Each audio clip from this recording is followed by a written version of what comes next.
Hello guys, welcome back to another lovely training video. In this one we're going to be doing some in-depth stock analysis on Tesla, ticker TSLA. Now the reason for this is, as we have seen over the last few months, Tesla is just continuing to sell off. And it is one of those kind of growth stocks that a lot of people do look to buy. So we're going to go through the analysis and see when should you start buying of this stock. So looking straight at it, obviously we can see its high was around 1250, and right now we're about halfway down at around 600. So if we quickly check, we can see the exact kind of drawdown. Right now we are down at around 46 to 50%. So to a lot of people that has already seemed quite good value if they think Tesla's going to continue going up. And we can see actually on the both the 4 hour and the daily we have come down to the second deviation. So really, buying now would be considered relatively low risk, at least in a normal market. But if Tesla continues down, our target or buy target would kind of be around this 540 to around 525 would be our key target, because that would be the third deviations. However, using standard deviations, as we've seen, especially through COVID, it has been very accurate. It's great in an uptrending market.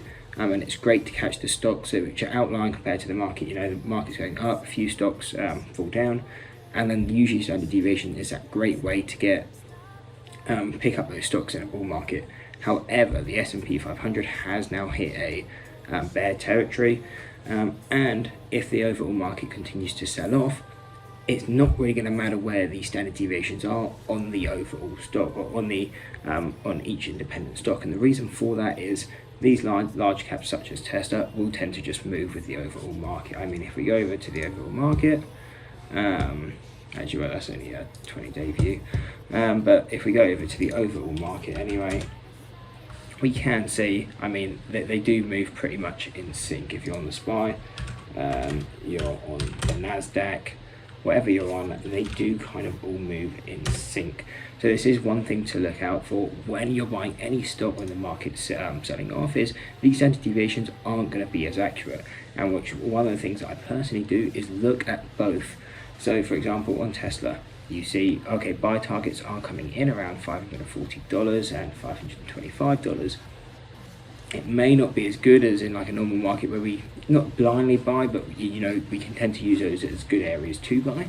But usually a good signal could be going to something like the S&P 500 index and start seeing when that's going to hit its deviations. So we can see with SPY right now, it is coming, well, it has come into its third deviation on the daily, is coming into its third one on the 4 hour. But more importantly, especially on something like NASDAQ, which tends to be more tech and growth focused, we can see the NASDAQ isn't quite near its third deviations. So that's one thing.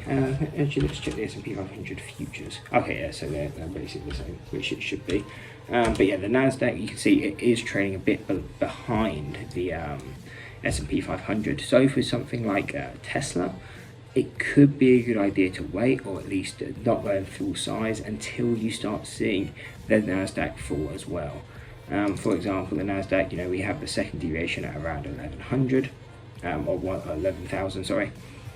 And that's also the third deviation of the daily. So once the NASDAQ comes into here, then it could be a better signal to maybe get into Tesla and just be patient on that side.